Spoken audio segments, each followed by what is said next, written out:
Hello friend, मैं हूं ताबिश खान। आप देख रहे हैं हमारा channel skill India with Tabish. आज मैं आपके लिए लेके आया हूं ऐसे टॉपिक पर वीडियो जिसमें हम बात करेंगे रिटेल स्टोर्स में ब्रांड स्टोरी क्यों बनाते हैं, या फिर इसी को हम वॉल स्टोरी भी बोलते हैं। कंपनीज जो हैं ऐसा क्यों करती हैं, क्यों वॉल स्टोरी के ऊपर वो ज़्यादा फोकस कर रही हैं, क्यों जो है समय समय पे डिफरेंट तरीके की वॉल स्टोरी क्रिएट की जाती है। इससे कंपनीज को क्या फ़ायदा होता है, इससे कस्टमर्स को क्या फ़ायदा होता है, ऐसा कंपनीज क्यों कर रही हैं आज के टाइम पे रिटेल स्टोर्स में।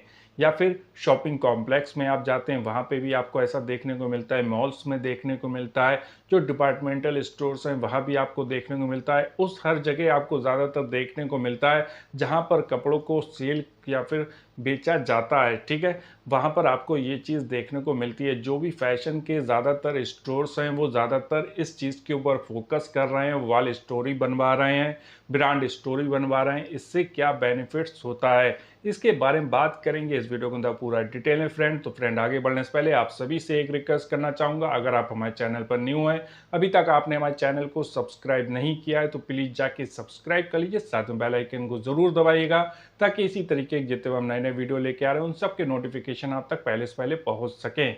चलिए फ्रेंड, देर ना करते हुए अपने वीडियो को हम स्टार्ट करते हैं। तो सबसे पहले हम बात करते हैं वॉल स्टोरी या फिर ब्रांड स्टोरी होती क्या है। तो यहाँ पे मैं आपको बताना चाहूँगा, जिस टाइम पर जैसे कि मान लीजिए गर्मी का सीज़न है, ठीक है, तो गर्मी के सीज़न के टाइम पर अब ये भी हमें देखना है कि गर्मी का सीज़न जो है वो कौन से स्टेज का है, यानी कि स्टार्टिंग स्टेज है गर्मी की, या फिर बीच में स्टेज चल रही है वो है, या फिर गर्मी ख़त्म हो रही है, ठीक है। तो हमें ये भी देखना होता है एक कंपनी में जब हम काम करते हैं, जब हम ब्रांड स्टोरी बनाते हैं या फिर हम वॉल स्टोरी बनाते हैं, तो इस चीज़ के ऊपर भी हम फोकस करते हैं। मान लीजिए कि गर्मी जो है बीच में चल रही है, यानी कि अब ना गर्मी स्टार्ट हो रही ना ख़त्म हो रही, बीच में है, पीक लेवल पे है गर्मी। तो अब हम इस टाइम पर किस टाइप की वॉल स्टोरी क्रिएट करेंगे, तो इस टाइम पे हम वॉल स्टोरी ज़्यादातर इस टाइप की क्रिएट करेंगे।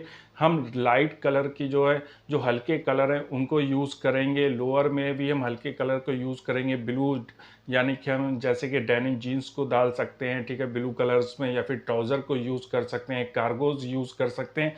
इन चीज़ों को, इस तरीके के परिधानों को हम यूज़ करेंगे वॉल स्टोरी बनाने में। अब वॉल स्टोरी में हम क्या क्या चीज़ें देखते हैं, सबसे पहले तो हम जो है, जो भी फैशन की चीज़ें हैं, ठीक है, जो भी फैशन के परिधान हैं उनको हम एक जगह पे सेट करते हैं। यानी कि मान लीजिए कि हम 3 फेशिया हमने ले ली, 4 फेशिया, 5 फेशिया, एक वॉल का हिस्सा ले लिया, जिसमें हम ज़्यादातर कोशिश करते हैं कि हर तरीके का जो जैसे कि मान लीजिए शॉर्ट है, ठीक है, उसको ले लिया, टी शर्ट को ले लिया, जीन्स को ले लिया, शूज़ को ले लिया, बेल्ट ले ली, एसेसरीज़ ले ली।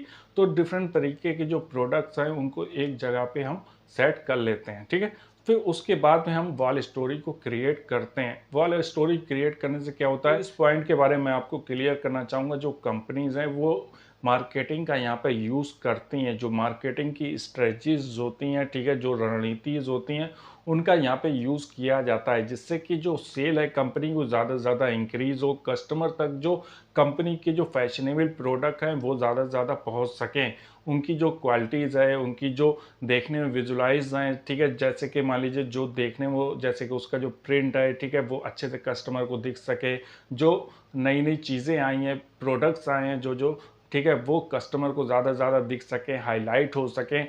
तो इसलिए जो है वॉल स्टोरी को बनाया जाता है। अब वॉल स्टोरी में फ़ायदा क्या है, कस्टमर को फ़ायदा ये है कि वॉल स्टोरी मान लीजिए कि 5 फेशियाँ हैं, तो 5 फेशिया के अंदर स्टोर्स में जो भी न्यू प्रोडक्ट्स हैं, ठीक है, जो भी न्यू मर्चेंडाइज़ हैं वो वहाँ पे सेट कर दिए गए।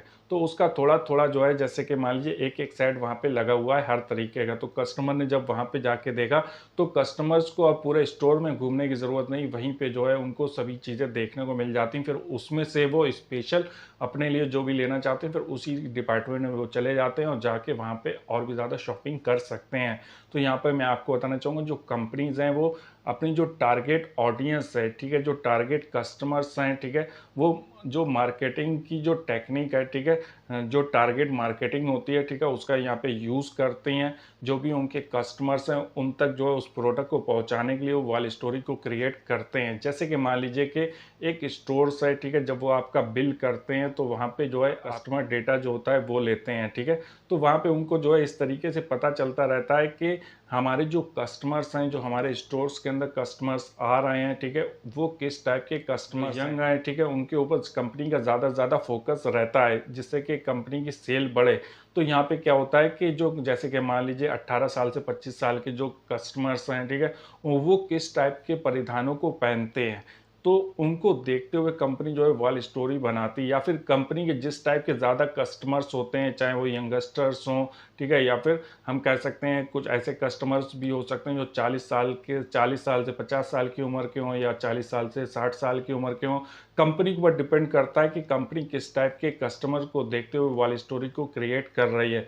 जैसे कि मान लीजिए कंपनी जो है यंगस्टर को देखते हुए वॉल स्टोरी को क्रिएट कर रही, तो क्या होगा, उस तरीके के प्रोडक्ट क्या हो सकते हैं, जैसे कि इसमें वो ड्रेस का यूज़ कर सकते हैं, वुमेन्स का है तो ड्रेस का यूज़ कर सकते हैं, टॉप का यूज़ कर सकते हैं, टी शर्ट का यूज़ कर सकते हैं, ठीक है, जैगिंग का यूज़ कर सकते हैं। इस तरीके के प्रोडक्ट्स का, मर्चेंडाइज का वो यूज़ कर सकते हैं। अगर जो है वहाँ पे मेंस है, ठीक है, तो मेंस में जो है जीन्स का यूज़ कर सकते हैं, ट्राउज़र का यूज़ कर सकते हैं, ठीक है, टी शर्ट का ज़्यादा यूज़ कर सकते हैं। आप टी शर्ट भी इस टाइम पे कौन से सीज़न के हिसाब से टी शर्ट जो ज़्यादा बिक रही है या फिर जिसकी ज़्यादा डिमांड है, ठीक है, तो उसमें जो कलर्स हैं, ठीक है, उनको हाईलाइट करते हुए उस टाइप की टी शर्ट का ज़्यादा यूज़ करेंगे। जैसे कि मान लीजिए look at my back type की जो टी शर्ट है जिसमें बैक साइड में प्रिंट है, तो उसका यूज़ कर सकते हैं, या फिर ओवर साइज जो इस टाइम पे बहुत ज़्यादा टी शर्ट चल रही है उसको वहाँ पे लगा सकते हैं। तो इस तरीके के जो कंपनी के पास मर्चेंडाइज है, जैसे कि मान लीजिए बैगी वाली जो जीन्स है, ठीक है, वो इस टाइम पे बहुत ज़्यादा चल रही है डैमेज में, तो उसको वहाँ पे सेट कर सकते हैं। तो इस तरीके के जो कंपनी के प्रोडक्ट्स हैं वो वॉल स्टोरी में लगाती हैं,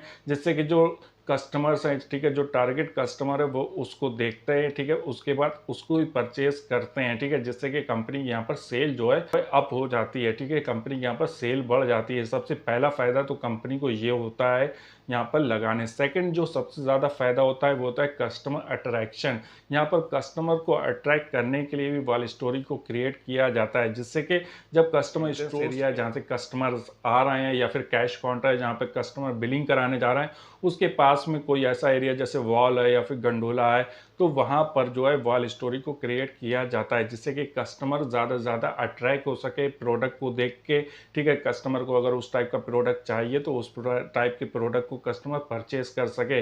इसके लिए जो है ज़्यादातर जो कंपनीज वॉल को सेलेक्ट करती हैं जो ज़्यादातर मेन इंटरेस्ट एरिया के पास में हो, ठीक है, जिसपे कस्टमर की आसानी से नज़र पड़ सके, इसीलिए कंपनी जो है वॉल स्टोरी को क्रिएट करती हैं। तो आपके सिंपली समझ में आ गया होगा यहाँ पर कंपनी जो है वॉल स्टोरी क्यों क्रिएट करती है। सबसे पहला जो है वो अपने टारगेट ऑडियंस को देखते हुए, टारगेट जो कस्टमर्स हैं उनको देखते हुए वॉल स्टोरी को क्रिएट करती हुई, जैसे कि मान लीजिए यंग है तो यंगस्टर्स जो कपड़े पहनते हैं, ठीक है, उस टाइप के कपड़े जो है वॉल स्टोरी में जो है लगाती हैं, ठीक है। साथ ही साथ इससे जो है कंपनी को एक फ़ायदा ये भी होता है कि कस्टमर ज़्यादा से ज़्यादा अट्रैक्ट होते हैं, ठीक है। अब हम देखते हैं कस्टमर साइड से इसका क्या फ़ायदा है। कस्टमर साइड से इसका ये फ़ायदा है कि जब भी कस्टमर स्टोर्स के अंदर आते हैं तो कस्टमर्स को एक नई सी जो है अलग सा जो है फील होता है, ठीक है। विजुलाइज जब प्रोडक्ट को वो आसानी से देखते हैं, जब प्रोडक्ट आसानी से विजुअल होता है सामने, तो उनको बड़ा अच्छा लगता है। साथ ही साथ उनको जो है एक स्टोरी के अंदर डिफरेंट तरीके के प्रोडक्ट देखने को मिल जाते हैं, जिससे कि उनको सिलेक्शन करने में, प्रोडक्ट सिलेक्शन करने में आसानी रहती है।